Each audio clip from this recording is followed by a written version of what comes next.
Bible గ్రంథంలో నుండి కొన్ని శ్రేష్టమైన మాటలు మనం ధ్యానించుదాం. ఈ మాటలు సర్వలోక ప్రజలకు ఎంతో అవసరమైన మాటలు. మరి ముఖ్యంగా స్త్రీలకు ఎంతో అవసరం. స్త్రీలు ఈ భూలోకంలో ఉన్న అందరికీ ఎంతో అవసరం. బైబిల్ గ్రంథం మహాశ్రేష్టమైనది. ఆ గ్రంథంలో దేవుడు చెప్పే మాటలు స్త్రీలకు, పురుషులకు అందరికీ కూడా మేలు కలిగించే మాటలు. ఈ మాటలు సర్వలోక ప్రజలందరూ వినాలి. విని వాటి ప్రకారంగా బాగా దీవించబడాలి. కుటుంబాలను, పిల్లలను కాపాడుకోవాలి. ఈ లోకంలో దేవుడు మనకిచ్చిన ఈ జన్మలో దేవుని చిత్తాన్ని కూడా మనం నెరవేర్చుకోవాలి. దేవునికి వ్యతిరేకంగా ఎవరు కూడా ఏ పని చేయకూడదు. దేవుని చిత్తాన్ని విరిగి ఆయన ఇష్టానుసారంగా నడిచే ప్రతి ఒక్కరిని సమృద్ధిగా దేవుడు దీవిస్తాడు. కనుక బైబిల్ గ్రంథం అనేది దేవుని మహిమతో ఉన్నది. ఆ మహిమను తెలుసుకోవాలంటే కొంచెం జ్ఞానం కావాలి. దైవభక్తి కూడా ఎంతో అవసరం. దానితో నిదానము, శాంతి, సమాధానము, నెమ్మది, ఓర్పు ఇవన్నీ కూడా అవసరం. మనిషికి ఇవన్నీ అవసరం. ఇవి ఎందుకు అవసరం అంటే యేసుక్రీస్తు ప్రభు ఈ లోకంలో ఒక శిశువుగా పుట్టి కుమారుడుగా వెతుకుతున్న కాలంలో 33.5 సంవత్సరాలు ఆయన ఈ లోకంలో ఉన్నప్పుడు ఆయనలో ఉన్న ఈ మంచి లక్షణాలు ప్రతి ఒక్కరికి అవసరం. ఆ మంచి లక్షణాలే మనల్ని ఆదరిస్తాయి, ఆదుకుంటాయి, దీవిస్తాయి. మనల్ని ఈ లోకంలో నుండి ఆయన లోకానికి కూడా తీసుకొని వెళతాయి. ఎందుకంటే యేసుక్రీస్తు మరి మనిషిగా వచ్చి పరలోకానికి వెళ్ళాడు అంటే ఆయనలో ఉన్నవన్నీ మంచి. అది దేవుని వాక్యానుసారమైన జీవితం ఆయనలో నెరవేరింది కనుక ఆయన పరలోక దేవుడుగా మనకు కనిపించాడు. పరలోకం వెళ్ళినాక ఈ లోకంలో ఉన్నప్పుడు ఆయన్ని కొందరు తోళ్ళనాడారు, వెగతాళి చేశారు, వేళాకుళంగా మాట్లాడారు, కొట్టారు, తిట్టారు, ఉమ్మేశారు. ఈ లోకం ఇష్టానుసారంగా యేసు ప్రభువుని చిత్రహింసలు పెట్టారు. ఆయన మహిమేమిటో వాళ్ళకి అర్థం కాలేదు. వాళ్ళకి అర్థం కాకుండానే వాళ్ళు ఆ విధంగా చేశారు. కనుక దేవుని కృప వల్ల మనం తెలుసుకున్నాం. కొన్ని సంవత్సరాల నుండి ప్రభుతోనే జీవిస్తున్నాం, ప్రభుతోనే బ్రతుకుతున్నాం. ఈరోజు మనం ఇలా ఉన్నామంటే ఆయన కృప, ఆయన ఇచ్చిన మంచిని మనం అనుభవిస్తున్నాం. ఆ మంచిలోనే మనము పరలోకానికి వెళ్ళాలి.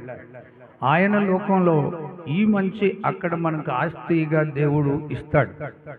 ఎందుకంటే ఇక్కడ మంచి విషయాల్లో మనం పోరాడి దేవుని పక్షంలో మనం ఉన్నట్లయితే, మనం ఒకవేళ హతసాక్షిగా చనిపోయినా, లేదా రోగం వచ్చి చనిపోయినా, లేదా ఇంకా ఎన్నో కష్టాల్లో చనిపోయినా, మన ఆత్మకు మాత్రం దేవుని లోకం వస్తుందని అది ప్రతి ఒక్క క్రైస్తవులు లేక లోకంలో ఉన్న ప్రజలందరూ కూడా తెలుసుకోవాలి. ఇవి చాలా గొప్ప విషయాలు. మొదటి తిమోతి పత్రిక 2వ అధ్యాయంలో మనం కొన్ని విషయాలు చదువుతున్నప్పుడు అక్కడ 9వ వచనంలో మనం చదువుదాం. మరియు స్త్రీలు అనుకోవయు స్వస్థత బుద్ధి గలవారయుండి తగు మాత్రపు వస్త్రములు చేతనే గాని జడలతోనైనను, బంగారముతోనైనను, ముత్యములతోనైనను, మిగులు వెలగల్ల వస్త్రములతోనైనను అలంకరించుకొనకూడదు. ఇది దైవ యొక్క వాక్యం. స్త్రీలను గురించి చక్కగా రాయబడి ఉంది. ఇవి చాలా శ్రేష్టమైన మాటలు, మీరు అర్థం చేసుకోవాలి. స్త్రీలు ఎలా ఉండాలి అంటే స్త్రీలకు తగినట్లుగా మంచి లక్షణాలు ఉండాలి. ఇవి మరలా మీరు ఇంటికి వెళ్ళినాక ధ్యానించండి. ఒకవేళ ఈ యూట్యూబ్ ఛానళ్ళలో నీకు బైబిల్ లేకపోతే, నేను చెప్పే మాటలు నీకు అర్థం కాకపోతే, ఇప్పుడే ఈ క్షణంలోనే బైబిల్ తీసుకో. బైబిల్ గ్రంథము అనేది సర్వమానవాళ్లకు ఎంతో మేలైన గ్రంథం, దీనిలో తప్పేం ఉండదు. దైవ గ్రంథంలో తప్పు లేదు, కానీ మనలో ఉన్న తప్పులు గ్రంథం చూపిస్తూ ఉంటుంది. ఆ తప్పులు సరిచేసుకొని మనం మనుషులుగా బ్రతికితే అది మనకు పరలోక ఆశీర్వాదం. ఆత్మీయ జీవితంలో మనం వర్ధిల్లుతూ ఉంటాం. చూడండి, మరియమ్మ గారిని చూడండి. మరియమ్మ గారు చిన్న వయసులో నుండే ఆమె దైవ జ్ఞానాన్ని కలిగిన ఆమె. దయాప్రాప్తురాలు అని ఒక మంచి పేరుంది ఆమెకి. దయాప్రాప్తురాలు అంటే అర్థం ఏంటి? ఆమెకి తల్లిదండ్రులు మరియమ్మని పెట్టుండొచ్చు, కానీ దేవుడు ఏం పెట్టాడు? దయాప్రాప్తురాలు అంటే ఈ లోకంలో మనుషులు దయ్యందును, దేవుని దయ్యందును ఆమె చాలా మంచి పేరు సంపాదించుకుంది. అందుకనే దేవుని దృష్టిలో మరియమ్మ నీతిమంతురాలుగా, నిందారహితురాలుగా, పరిశుద్ధురాలుగా ఉన్నది కనుక ఆమెలో నుండి దేవుడి లోకానికి మనిషిగా రావటం జరిగింది. దేవునికి స్తోత్రం. కనుక స్త్రీలు అనుకోవయు స్వస్థత బుద్ధి గలవరై ఉండాలి, మంచి బుద్ధి కలిగి ఉండాలి. అయి ఉంటే అర్థమవుతుందా? మంచి బుద్ధి కలిగిన వారు ఏ ఇంట్లో ఉంటారో ఆ ఇల్లు బాగా దీవించబడుతుంది. ఆ ఇంట్లో సమస్యలు పరిష్కారం కావటానికి ఆ స్త్రీలే. చూడండి, గుణవతి అయిన కుమార్తె ఉన్న ఇంట్లో ఏం జరిగింది? అన్ని ఆశీర్వాదాలు వచ్చాయి. భర్త గారి గురించి ఎక్కువగా రాయబడలేదు, కానీ గుణవతి అయిన భార్య గురించే బాగా రాయబడింది సామెతల గ్రంథం. మరి ఆమెలో ఉన్న మంచి లక్షణాలను బట్టి ఆమె ఇల్లు బాగా దీవించబడింది. ఆమె పిల్లలు కళకళలాడుతున్నారు. ఆమె భర్త ఆ యొక్క అధికారులతో కూడా సమానుడుగా ఆమె చేయగలిగాడు. ఎందుకంటే ఆమెలో మంచి లక్షణాలు ఉన్నాయి. ఈరోజు ఈ లోకంలో ఉన్న స్త్రీలందరికీ ఇలాంటి మంచి లక్షణాలు దేవుడు ఇచ్చునుగాక.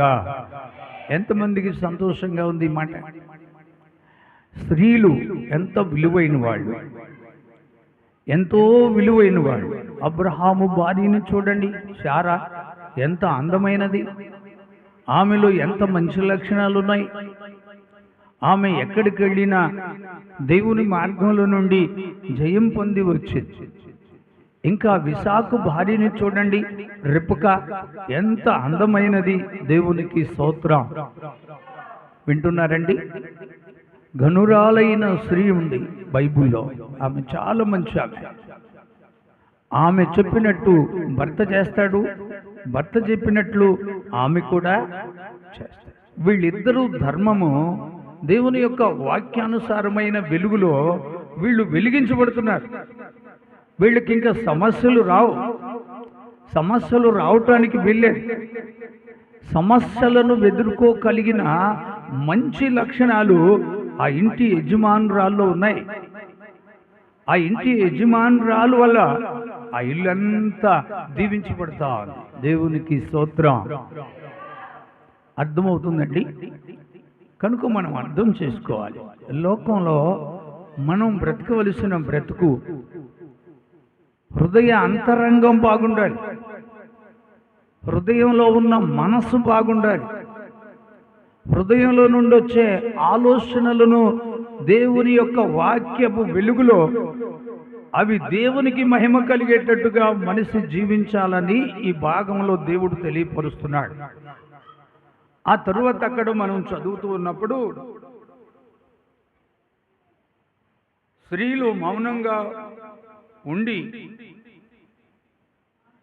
సంపూర్ణ విధేయతతోనూ కానీ ఉపదేశించుటకైనా కానీ పురుషుని మీద అధికారము చలాయించుటకైతే కానీ మొదట ఆదాము తర్వాత అవ్వను నిర్మించిరి, కానీ మరియు ఆదాము మోసపరచబడలేదు, కానీ స్త్రీ మోసపరచబడి అపరాధములో పడిను.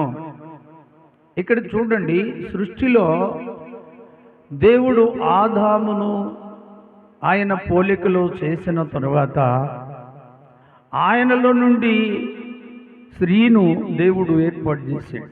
కానీ ఆదాము కంటే స్త్రీ ఏమి తక్కువ కాదు, స్త్రీ కంటే ఆదామేమీ ఎక్కువ కాదు.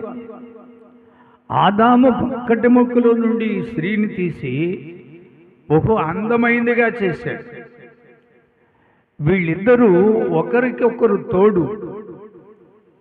వీళ్ళిద్దరి లోకంలో ఆదాము అవ్వ వీళ్ళిద్దరూ కలిసి ఈ లోకంలో చక్కగా బ్రతకాలి.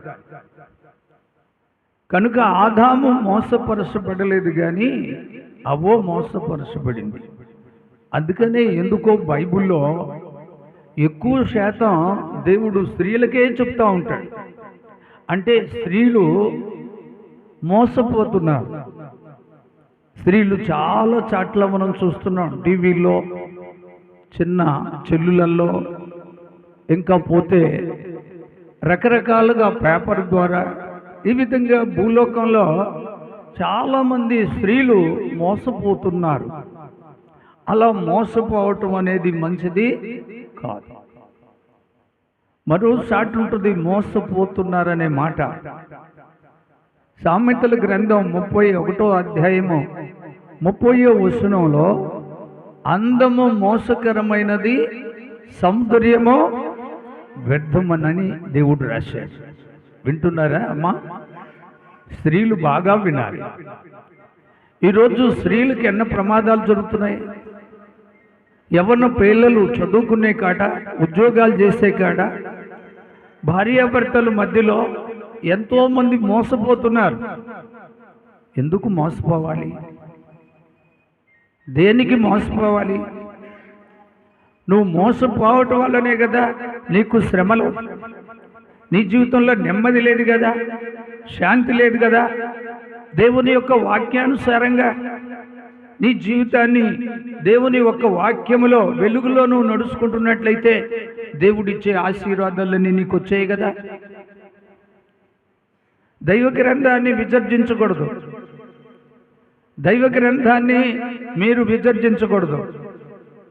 దైవ గ్రంథాన్ని దైవ గ్రంథంగా చూడాలి. దైవభక్తిని దైవభక్తిగా చూసుకోవాలి. మనిషి మనిషిగానే బ్రతకాలి, కానీ మరొక రకంగా బ్రతకూడదు. ఆలోచిస్తున్నారా? దేవుడు మనకి జన్మనిచ్చి ఆయన వాక్యానుసారమైన ఆయన లేఖనాలు మనకు తెలియపరుస్తూ ఉంటే తెలిసి తప్పు చేయటం నేరమా కాదా?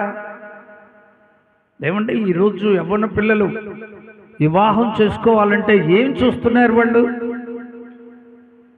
ఏం చూస్తున్నారండి?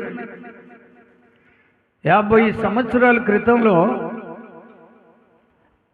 ఏదైనా ఒక అమ్మాయికి పెళ్లి చేయాలంటే ఆ బాబు ఎలాంటి వాడో ముందు గమనించేవాడు. ఆయన యొక్క చేతి పనులు ఎలా ఉన్నాయి, ఆయన మనసు ఎలా ఉంది, ఆయన బుద్ధి ఎలా ఉంది, అమ్మాయిని పోషించగలుగుతాడా, ఇబ్బంది పెడతాడా అని గ్రహించేవాళ్ళు. అప్పుడు ఆ కుటుంబాలు చక్కగా నిలబడే, ఆ భార్యాభర్తలు వర్ధిల్లేవాళ్ళు, వాళ్ళ పొలాలు చక్కగా పండే, వాళ్ళకి ఎక్కడ కోర్టు సమస్యలు లేవు, ఎక్కడ పంచాయతీలు కూడా రారు. వాళ్ళల్లో చాలా మచ్చటం ఉండేది. ఒక అమ్మాయి ఆ ఇంటికి కోడలుగా పోతే ఆ అమ్మాయిలో ఎంతో మర్యాద ఉండేది. ఆ అమ్మాయి జడేసుకున్నా, బొట్టు పెట్టుకున్నా, ఆ అమ్మాయి నడుస్తున్నా, నీళ్లు తీసుకొస్తున్నా, అత్తామామను గౌరవించి అక్కడ ఉన్న ప్రజలను బట్టి ఆమె చాలా మంచి లక్షణాలతో ఆ దినాల్లో బ్రతికినట్టుగా మేము చూసాం. కానీ ఇప్పుడు అలా ఉన్నారండి? ఇప్పుడు అలాంటి మంచి మనసు ఉందా? అయ్యా పెళ్లి చేసుకుంటావంటే నా ఇష్టం, అందమైన ఆమె కావాలి. దేవుడు ఏమంటున్నాడు?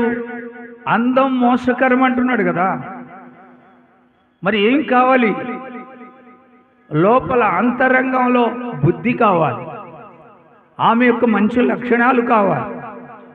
ఆమెలో ఉన్న మంచి లక్షణాలు నీకు మేలు.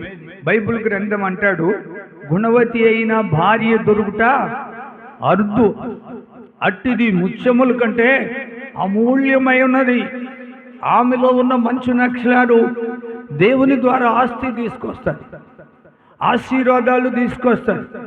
ఆమె నీ ఇంట్లో పాదం పెడితే, ఆమె నీ ఇంట్లో మీ ముందు కళకళలాడుతూ ఉంటే ఆమె ద్వారా వచ్చే దీవెనలు కుప్పలు కుప్పలే, పట్టజాలనంతా దీవెనలు ప్రసాదిస్తాడు. ఈ దినాల్లో చాలా మంది యవ్వన పిల్లలు డిగ్రీలు చదువుకొని, బీటెక్ చదివి, డాక్టర్ల కోర్సులు చేసి, లాయర్ కోర్సులు చేసి పెళ్లి చేసుకుంటావా బాబు అంటే, నాకు అందమైన అమ్మాయి అయితే చేసుకుంటాను. ఆ అందమైన అమ్మాయితో పాటు ఏం కావాలంటున్నారు? ఏం కావాలంటున్నారంటే ఆస్తులు, అంతస్తులు. వాళ్ళ వెనక సాంప్రదాయం ఎలా ఉంది, వాళ్ళ లక్షణాలు ఎలా ఉన్నాయి, అవి తెలుసుకోకుండా అందాన్ని చూసి మోసపోతా ఉంది లోకం. అందం వల్ల ఎంతో మంది ప్రాణాలు పోతున్నాయి. దయచేసి అలా జరగకూడదని దైవ గ్రంథం చెప్తా. అందం మోసకరము, సౌందర్యము వ్యర్థం. వాళ్ళకున్న సౌందర్యము నీకు కావాలని ఆశపడుతుంది, అర్థమే. గుణవతి అయిన భార్య కావాలి, మంచి లక్షణాలు కావాలి. అట్టి ఆమె నీకు భార్య అయితే నీ జీవితంలో ఆనందమే, సంతోషమే, సమాధానమే. ఆమె వల్ల దేవుడు నీకు ఎంతో ఆస్తి ఇస్తాడు. ఆమె యందు నువ్వు నమ్మిక ఉంచినట్లయితే, అట్టి గుణవతి అయిన భార్య నీ ఇంటికి వస్తే ఆమె ద్వారా వచ్చే ఆశీర్వాదం, ఆనందం, సంతోషం, సమాధానం, కడుపు నిండా అన్నం, ఒంటి నిండా బట్ట, నువ్వు ఉండటానికి ఒక పెద్ద భవనం కూడా దేవుడు ఇచ్చేస్తాడు. దేవునికి స్తోత్రం. ఆలోచించండి ఎలా బాగుంటుందో. నీ ఇష్టానుసారంగా నువ్వు నడుస్తావా?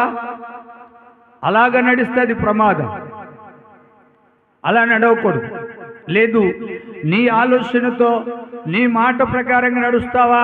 అది చాలా పొరపాటు. ఒక మనుషుడు తన జీవితంలో అతడు యథార్థవంతుడు అనుకుంటున్నాడు, కానీ చివరికి అతడు మరణదారికి వెళుతున్నాడు. అది కరెక్ట్ కాదు. దేవుడు అంటాడు, దుష్టుని ఆలోచన నీలోకి రాకూడదంటాడు. అది కరెక్ట్ కాదు. ఏమండి, ఏది కరెక్టు అంటారా?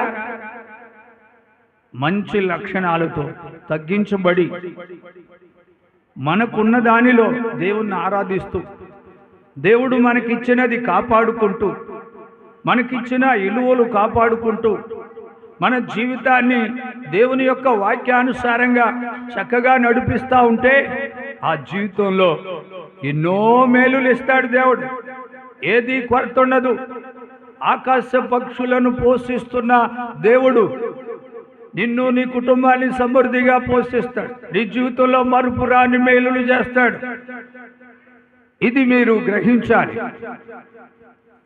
ప్రభు అయిన దేవుడు పేతురు ద్వారా, పరిశుద్ధాత్మ ద్వారా, మొదటి పేతురు పత్రిక 3:4 వచనంలో ఒక చక్కని మాటలు,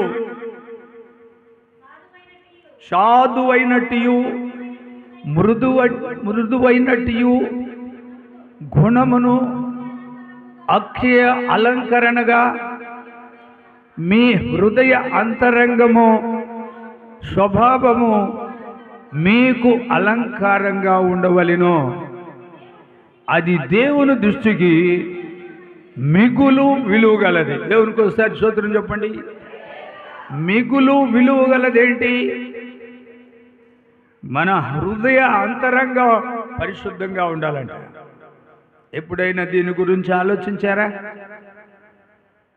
ఎక్కడైనా నీకున్న డబ్బును బట్టి, నీకున్న హోదాన్ని బట్టి, నీకున్న అధికారాన్ని బట్టి నీవు ఈ లోకంలో నడుచుకుంటున్నావే కానీ దేవుని యొక్క అధికారంలో ఎప్పుడైనా దేవునికి సంతోషం కలిగే మంచి లక్షణాలు నీలో ఉన్నాయా? మంచి బుద్ధి నీలో ఉందా? నీ హృదయ అంతరంగాన్ని ఎప్పుడు నువ్వు పరిశుద్ధంగా ఉంచుకుంటున్నావా?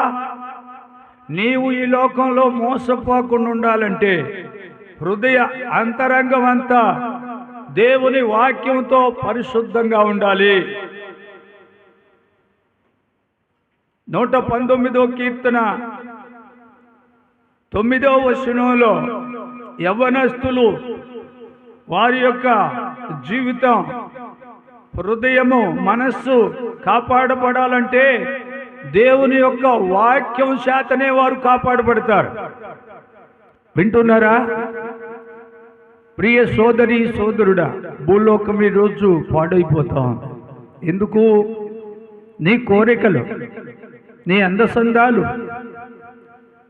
నువ్వు మోసంలో పడిపోతున్నావు, అన్యాయమైపోతున్నావు. మోసంలో పడని మరియమ్మను దేవుడు కాపాడలేదా? మోసంలో పడని గుణవైతే అయిన స్త్రీని దేవుడు సమృద్ధిగా దీవించలేదా? ఘనురాలైన స్త్రీ, హృదయంలో ఎంతో అందం కలిగిన ఆమెని దేవుడు దీవించలేదా?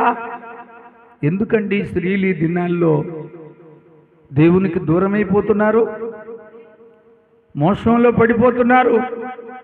వివాహం కాకముందే వివాహాలు జరిగినట్లుగా పిల్లలు పాడైపోతున్నారు కదా లోకంలో. తల్లిదండ్రులు ఇష్టముందా? దానికి ఏమైనా కొంచెం టైం ఉందా? నిదానం ఉందా? ఒకసారి ఆలోచించాలి. లోకంలో సర్వమానవాళ్ళు ఆలోచించాలి, తొందరపడకూడదు. పెద్దలేమన్నారు? నిదానమే ప్రధానం. నీ జీవితం అనే ఆనందం అనుభవించాలంటే తొందరపడితే నీ జీవితంలో శోధనలు వస్తాయి. నీ అందం పాడైపోద్ది, నీ సౌందర్యం పాడైపోద్ది, నీ జీవితం చాలా ప్రమాదానికి గురయ్యిద్దని నేను దైవ గ్రంథంతో చెప్తున్నాను. ఇది దేవుని యొక్క లేఖనాలు. నీ హృదయ అంతరంగంలో నువ్వు పరిశుద్ధతగా ఉంటే దాన్ని చూసి దేవుడు సంతోషిస్తాడంట, దాన్ని చూసి దేవుడు ఆనందిస్తాడంట. చాలామంది ఎందుకో పై రూపాన్ని శుభ్రం చేసుకుంటారు కానీ లోపల అంతరంగాన్ని ఎందుకు బాగు చేసుకోలేరు అని ఒక ప్రశ్న. అది దేవుడే మనల్ని అడుగుతున్నాడు. కాబట్టి మనం చాలా జాగ్రత్తగా ఉండటం మంచిది. ప్రతి ఒక్కళ్ళు దేవుని వాక్యానుసారమైన జీవితంలో మరుపురాని ఆనందం ఉంటుంది, సంతోషం ఉంటుంది, ఆరోగ్యం ఉంటుంది. భార్యాభర్తల మధ్యలో కలతలు ఉండవు, పిల్లల మధ్యలో పొరపాట్లు ఉండవు, ఆ కుటుంబం చక్కగా వెతుకుతూ ఉంటుంది. అలాంటి ఆశీర్వాదం ఈ దినాల్లో ప్రతి యవ్వన పిల్లలకు దేవుడు ప్రసాదించునుగాక. ప్రతి కుటుంబంలో దేవుని వాక్యానుసారమైన జీవితాలు ఉండునుగాక. వారు అనుకున్నట్టుగా దేవుడు వారిని సమృద్ధిగా దీవించునుగాక. నేను ఒక మాట చెప్తున్నాను, వినండి. నువ్వేదైనా చెయ్యాలనుకున్నప్పుడు దేవుని వాక్యానుసారమైన పనిలో దేవుడు ఉంటాడు. దేవుని వాక్యానుసారమైన దానికి విరోధంగా నువ్వు పనిచేస్తే దేవుడు అక్కడ ఉండడు. అది దేవుడు కాదు చేసేది, దుష్టుడు. అది గుర్తుంచుకో. దుష్టుడు చేసేదాన్ని నువ్వు ఎదుర్కోవాలంటే నీ ఆత్మీయ జీవితంలో నువ్వు సరిగా ఉండాలి. లేకపోతే దుష్టుడు పడగొడతాడు, చెడగొడతాడు, నీ మీద అనేకమైన నేరాలు మోపుతాడు. వాడు దుష్టుడు ఉన్నాడు లోకంలో, ఉన్నాడా లేడా? దుష్టుడున్నాడు గనుకనే ఎంతో మంది పిల్లలు పాడైపోతున్నారు.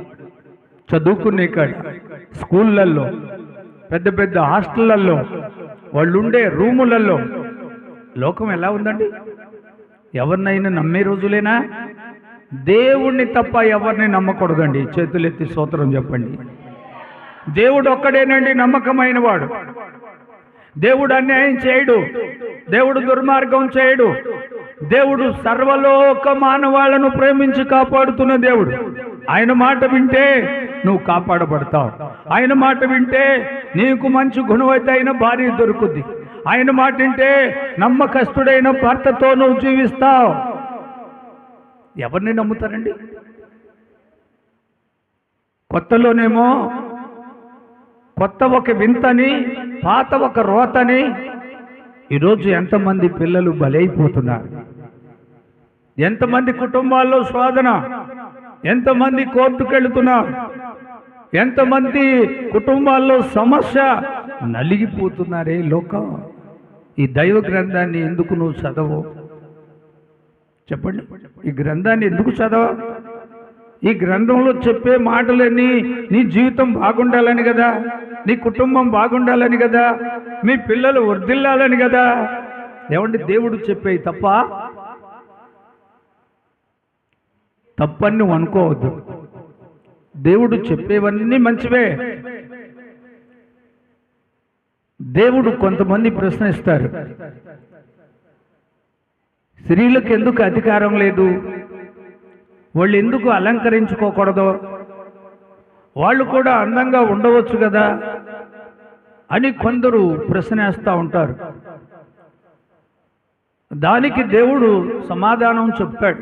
హెజ్కేలు గ్రంథంలో 16వ అధ్యాయము 8వ వచనంలో స్త్రీలను దేవుడు అలంకరించాడు, స్త్రీలకు అన్నీ అలంకరించాడు. స్త్రీలను బహు సౌందర్యవంతులుగా చేశాడు, అందమైన వాళ్ళనుగా చేశాడు. వాళ్ళకి ఏమైనా కొంచెం వంకుంటే దాన్ని కూడా సరిచేశాడు దేవుడు. ఎందుకంటే ఆయన పోలికతో చేయబడిన ఆదాము పక్కటెముకలో నుండి తీసిన స్త్రీలు అవమానకరంగా ఉండకూడదని దేవుని ప్రేమ. దేవునికి స్తోత్రం చెప్పండి.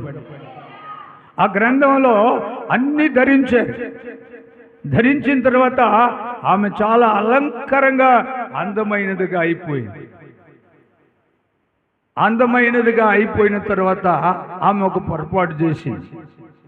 యెషయా గ్రంథం 3వ అధ్యాయము 16వ వచనంలో స్త్రీలను బహు అందంగా చేసినాక వాళ్ళు ఏమయ్యారు అంటే, మరియు యెహోవా దేవుడు సెలవిచ్చిందేమనగా, సియోను కుమార్తెలు గర్విష్ఠురాళ్ళై మెడచాసి నడుచుచు ఓరసూపులు చూస్తూ కులుగుతూ నడుచుచు కాళ్ళ గజ్జులను మోగిస్తున్నారు. చూడండి వీళ్ళ యొక్క ప్రవర్తన ఎలా మారిపోయిందో.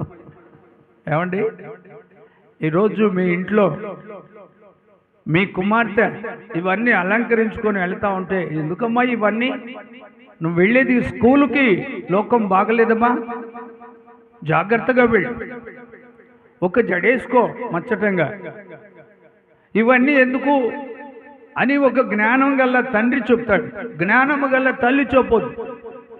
అవునా? దేవుడు బాగా అలంకరించిన తర్వాత వీళ్ళు ఏమైపోయారు అంటే గర్విష్ఠురాళ్ళు అయిపోయారు. వాళ్ళ అందం చూసుకొని వాళ్ళు ఇష్టానుసారంగా కులుగుతున్నారు, గజ్జలు మోగిస్తున్నారు, నా అందం చూడండి అని అందరికి చూపిస్తున్నారు. పురుషులు ఇలా వెళ్తా ఉంటే వాళ్ళు చూడలేదని వీళ్ళు కాళ్ళ గజ్జలు మోగిస్తున్నారు. ఏమిటి గజ్జలు మోగుతున్నాయని వాళ్ళు చూడాలని. ఏమంటే లోకం ఎలా ఉంది ఇప్పుడు? ఆ వస్త్రాలేంటి, ఆ అలంకరణ ఏమిటండి?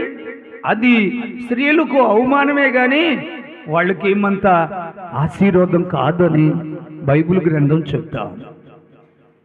ఆలోచించండి, చాలా మంది స్త్రీలు ఉన్నారు లోకంలో, చాలా అందమైన వాళ్ళు ఉన్నారు. దేవుడిచ్చిన అందం తప్పేం లేదు. కానీ లోకంలో జరుగుతున్న పద్ధతులను బట్టి, లోకంలో జరుగుతున్న మోసాలను బట్టి ఎవరికి వాళ్ళే జాగ్రత్త పడాలి, జాగ్రత్త పడాలి. ఒకసారి అబ్రహాము ఒక దేశం పోవాల్సి వచ్చింది. అబ్రహాము ఆయన భార్య శారా, అవునా, వెళ్ళాల్సి వచ్చింది. ఆ దేశంలో అందమైన వాళ్ళని పాడు చేస్తారు. బాగా అందం ఉందనుకో, వాళ్ళ మీదకి వాళ్ళకి ఎర్రి కన్నులు వస్తాయి, దుష్టుని ఆలోచన వస్తాయి. ఆ స్త్రీలను పాడు చేసి ఆ స్త్రీ భర్తను చంపేస్తారు. అబ్రహాము ఆ దేశానికి వెళ్ళలేక ఏమైందంటే, ఏమి చాలా అందంగా ఉంది, ఏమీ అర్థం కాలేదు. ఈ దేశంలో నా భార్య అన్నాను అనుకో, చంపేస్తారు నన్ను. ఆయన అన్నాడు నా చెల్లెలని చెప్తున్నాడు అందరికీ. వింటున్నారండి? అందం కూడా చాలా ఇబ్బంది, అవునా? అందం కూడా చాలా ఇబ్బంది. నేను ఒక మాట అడుగుతా, చెప్తారా చక్కరగా మీరు? ఒక అందమైన అమ్మాయి అనుకోని టైంలో, అనుకూలంగా లేని టైంలో ఆ మార్గాన్ని వెళుతుంటే ఆ అమ్మాయిని కాపాడతారా, పాడు చేస్తారా? నాకు ఒక మాట చెప్పండి. ఏమండి? పాడు చేస్తారు. ఎందుకంటే ఈ లోకం కళ్ళు పాడైపోయినాయి, కళ్ళు చెడిపోయినాయి. వాడి కళ్ళకు మసకొచ్చింది. వాడి చెల్లెలు ఎలా ఉంటే, ఆ చెల్లెలు దగ్గర ఉంటే ఆమెను ఏమని అంటాడా? వాళ్ళమ్మ పక్కన నిలబడి ఉంటే వాళ్ళ అమ్మని అంటాడా? ఎవరో పిల్ల అని కళ్ళు మసకలు వచ్చేసి వీళ్ళకు దుష్టుడు పోయి ఆ అమ్మాయిని నిలువును ప్రారంభిస్తున్నారు. తీశారా తీలేదా? లోకంలో ఎంతో మంది ప్రాణాలు బలైపోతున్నాయి. అబ్రహాము నా చెల్లెలు అని చెప్పేశాడు.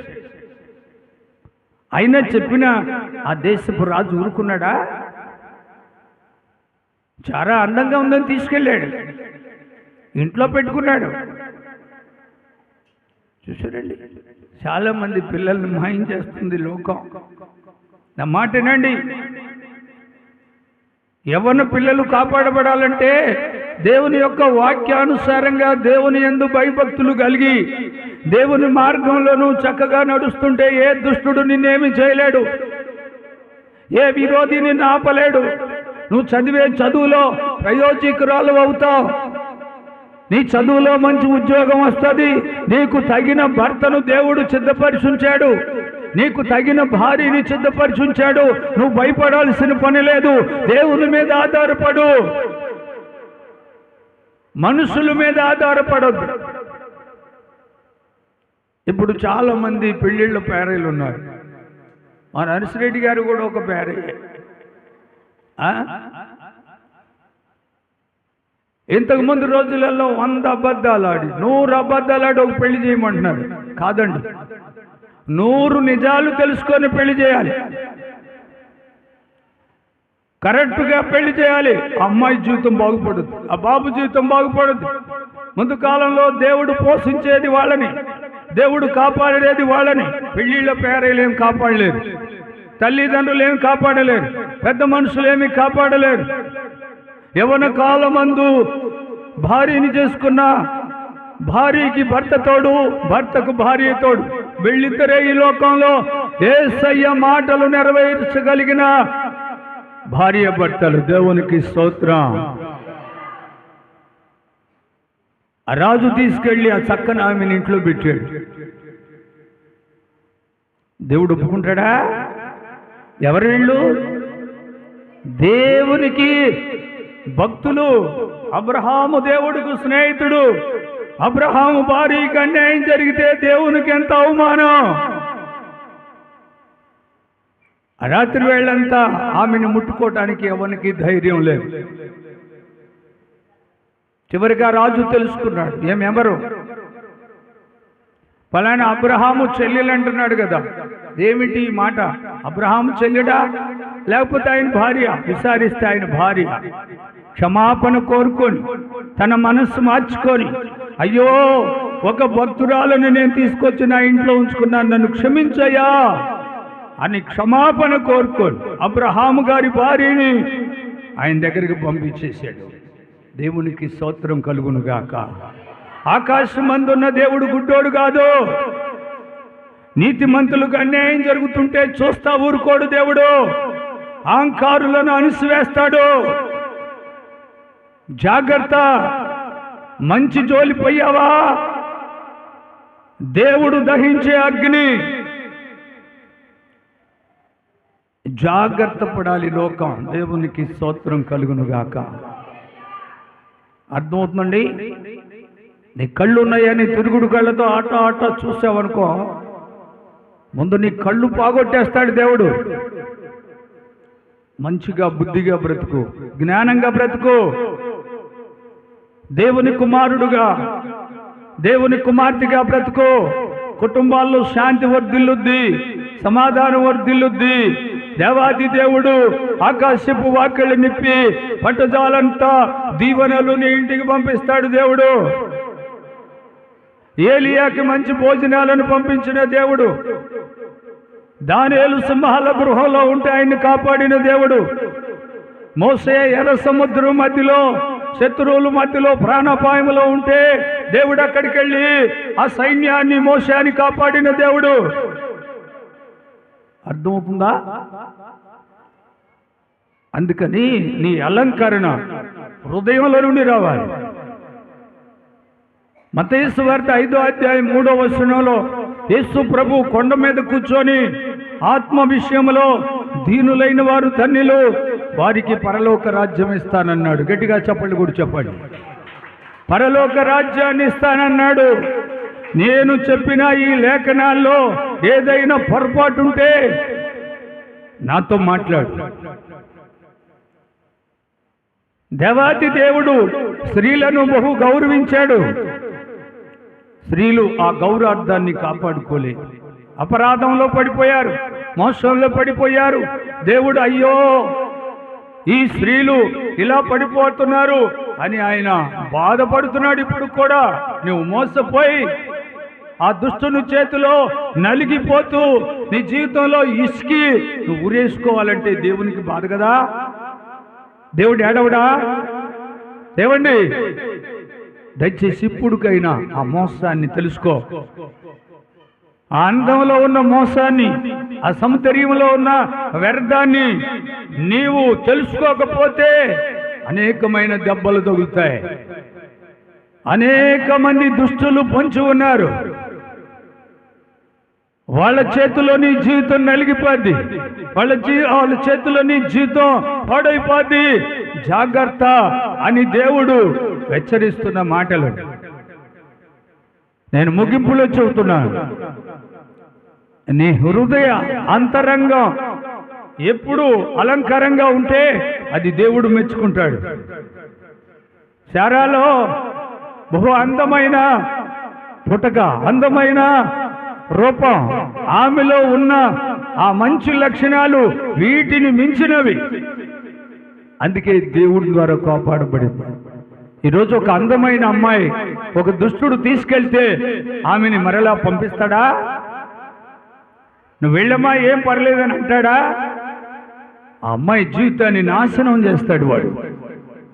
లోకం నాశనం అయిపోతా, లోకమంతా పాడైపోతా. ఈరోజు కాపాడబడాలంటే తల్లిదండ్రుల మాటలు కూడా వినండి, దేవుని మాటలు వినండి. మీ జీవితాల్లో మరుపురాని మేలులు దేవుడు ప్రసాదిస్తాడు. చాలా మంది అంటారు అందం బాగుంటుంది, అందంగా ఉండండి. అది కాదు దేవుడు అంటుంది. నీ లోపల బుద్ధి, గుణము, నీ మాట తీరు, నీ నడక తీరు, నీ లక్షణాలు అత్తామామను గౌరవించేటట్లుగా, భర్తను భయపెట్టేటట్టుగా, కుటుంబంలో నీవే ఒక యజమానురాలుగా దేవుడిచ్చిన అధికారాన్ని అక్కడ చూపేటట్టు ఉండాలంట. అలాంటి వాళ్లకు ఏ ప్రమాదమో లేదు. ఉందా? అలాంటి వాళ్ళకి ఏ ప్రమాదం లేదు. శారమ్మకుందా ప్రమాదం? రెపకాకుందా ప్రమాదం? గనురాలైన స్త్రీకి ప్రమాదం వచ్చిందా? గుణవతి అయిన ఆ ఇల్లాలకు అలాంటి శోధన వచ్చిందేమో చెప్పండి. వచ్చిన దేవుడు ఆ క్షణంలో వాళ్ళని కాపాడుతాడు. దేవునికి స్తోత్రం. ప్రభు మీ అందరినీ కాపాడునుగాక. మీరెక్కడున్నా వాక్యపు వెలుగు మీ మీద ఉండునుగాక. వాక్యానుసారమైన దీవెనలు మీకు మీ పిల్లలకు ప్రసాదించబడునుగాక. ఈ రోజు నుంచి నీ పై రూపం తీసేసుకో. చాలా మంది దైవభక్తులు అంటారు పెదాలకు రంగులు ఎందుకో, తలకు రంగులు ఎందుకో. ఏమండి, నన్ను ఒక ఆయన అన్నాడు, నీ తలంతా నడిచిపోయింది రంగేసుకో అన్నాడు. ఒకవేళ నేను రంగేసుకుంటే లోకంలో కుర్రోడిగా ఉంటాను, తల అందంగా ఉంటుంది, కానీ దేవుడు కోపపడతాడు. దేవునికి అది ఇష్టమా?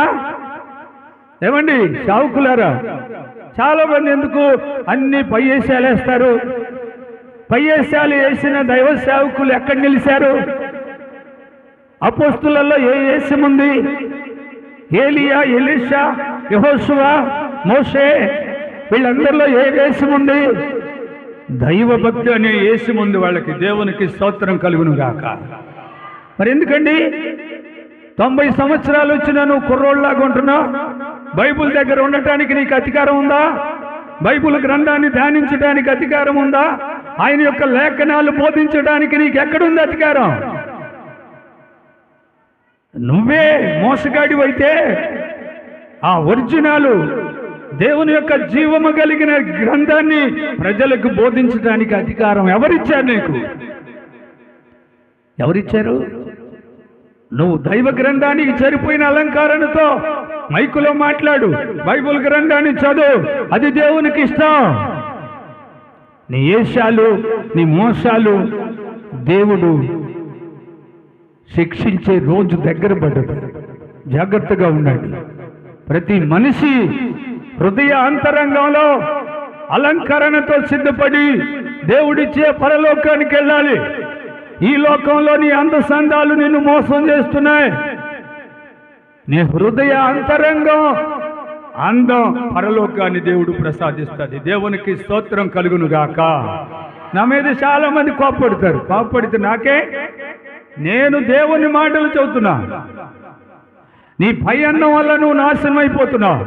నీ పై అందసందాల వల్ల నువ్వెక్కడో పడిపోతున్నావు, చెడిపోతున్నావు, నీ జీవితంలో పతనమైపోతున్నావు. అదే దేవునికి నచ్చిన అందమైతే నువ్వెక్కడున్నా ఆయన ఉంటాడు. నువ్వు ఏ శ్రమలో ఉన్నావు ఉంటాడు, ఏ కష్టంలో ఉన్నావు ఉంటాడు. నిన్ను కాపాడటానికి మహిమ గల దేవుడు అక్కడ ప్రత్యక్షం అవుతాడు. దయచేసి అలా ఉందామా? ఎంతమంది ఉంటారు? చేతులు ఎత్తి చెప్పండి. అందరూ ఉండాలి. ప్రార్థన చేస్తారు. పరమ తండ్రి అయిన దేవా, మీ పాదములకు స్తోత్రములు చెల్లిస్తున్నాం. ఈ రోజున ఈ మధ్యాహ్న కాల సమయంలో మీరు మమ్మల్ని ఆత్మతో నింపి సర్వలోక మానవాళ్ళు కావలసిన అందం, అలంకరణ, నీకు నచ్చినట్లుగా నీకు మహిమ కలిగించే అలంకారం హృదయ అంతరంగంలో లోపల భాగమంతా పరిశుద్ధంగా ఉండటానికి నీ వాక్యం అనే సబ్బును అందరికీ పంపించండి ఆయన. నీ వాక్యం ద్వారా హృదయ అంతరంగం పరిశుద్ధపరచబడతాం. నేను పరిశుద్ధుణ్ణి, మీరు పరిశుద్ధులుగా ఉండమని మాతో చెప్పిన దేవా, సర్వలోకంలో ఉన్న స్త్రీలు కాపాడబడాలి, వాళ్ళ పిల్లలు కాపాడబడాలి, వాళ్ళ కుటుంబాల్లో మేలు జరగాలి, వాళ్ళ జీవితాల్లో మంచి మేలు జరగాలి, వాళ్ళకు మంచి భార్యలు దొరకాలి, మంచి భర్తలు దొరకాలి, మంచి ఉద్యోగాలు దొరకాలి. వాళ్ళ జీవితంలో వాళ్ళకి ఇచ్చిన ఆయుష్ వరకు నీ పాదముల దగ్గర బ్రతికేటట్టుగా ప్రతి ఒక్కరికి సహాయపడమని, సర్వలోకములో ఉన్న ప్రజలందరూ ఆత్మీయ జీవితంలో వర్ధిల్లాలి. ఆత్మ ఫలాలు 9 ఫలాల్లో వాళ్ళు ఫలించాలి తండ్రి. అలాంటి కృప, అలాంటి ఆశీర్వాదం మీ సంఘానికి, సంఘ బిడ్డలకు, ఈ ప్రాంతంలో వచ్చే ప్రతి ఒక్కరికి అందరికీ ప్రసాదించుమని యేసు నామములో అడుగుతున్నాను తండ్రి. ఆమేన్.